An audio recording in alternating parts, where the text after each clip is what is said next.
ആറുമാസമായി ശമ്പളം ലഭിക്കാതെ റെയ്ഡ്കോ ജീവനക്കാർ. രാഷ്ട്രീയ വ്യത്യാസമില്ലാതെ ജീവനക്കാർ ഓണനാളുകളിൽ പട്ടിണി സമരം ആരംഭിച്ചു. മാനേജ്മെന്റിനെ പിരിച്ചുവിടണമെന്ന് CITUവും അടങ്ങിയ സമരസമിതി ആവശ്യപ്പെട്ടു. റെയ്ഡ്കോ മാനേജ്മെന്റിനെതിരെ CITU INTUC സംഘടനകൾ ഒറ്റക്കെട്ടായാണ് സമരം ആരംഭിച്ചത്. തിങ്കളാഴ്ച പണിമുടക്കിയ ജീവനക്കാർ പട്ടിണി സമരം ആരംഭിക്കുകയായിരുന്നു. ഉത്രാടം, തിരുവോണം നാളുകളിലും സമരമാണ്.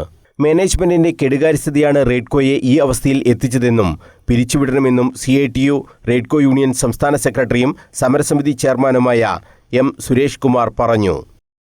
കറി പൗഡർ ഫാക്ടറിയിലുള്ള ഫാക്ടറി നിർമ്മിച്ചതും അതിൻ്റെ എല്ലാ അടിസ്ഥാന സൗകര്യങ്ങളും ഒരുക്കിയത് ഏകദേശം 40 കോടിയോളം രൂപ ട്രേഡിംഗ് മേഖലയിൽ നിന്ന് വകമാറ്റിയാണ്.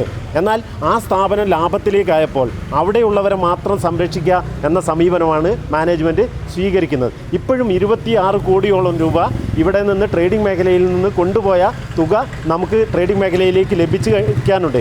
അതിൻ്റെ ഒരു പകുതിയെങ്കിലും ലഭിച്ചാൽ ഇന്നുള്ള പ്രതിസന്ധി പൂർണ്ണമായും പരിഹരിക്കാൻ സാധിക്കും. അതിലൂടെ പുതിയ ബിസിനസ് സ്ഥാപനങ്ങൾ പുതുതായി ആരംഭിച്ചും അതുപോലെ തന്നെ നമുക്കിപ്പോൾ സപ്ലയർമാരൊന്നും തന്നെ സാധനങ്ങൾ തരാതെ അതുപോലെ തന്നെ റേറ്റ് കൃത്യസമയത്ത് പേയ്മെൻറ്റ് നൽകാനാവാത്തത് കൊണ്ട് ഉയർന്ന റേറ്റ് വാങ്ങിക്കേണ്ട സ്ഥിതിയുണ്ട്.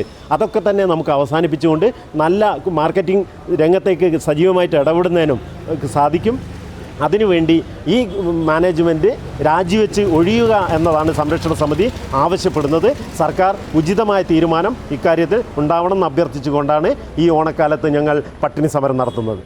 റെയ്ഡ്കോ എന്ന സംവിധാനത്തെ തന്നെ ഇല്ലാതാക്കാനുള്ള നീക്കമാണ് നടക്കുന്നതെന്നും ഏറ്റവും മാതൃകാ രീതിയിൽ മുന്നോട്ട് കൊണ്ടുപോകാൻ കഴിയുന്ന സംവിധാനത്തെയാണ് ഈ വിധത്തിൽ തകർത്തതെന്നും സംരക്ഷണ സമിതി വൈസ് ചെയർമാൻ CV ഭാവനും പറഞ്ഞു.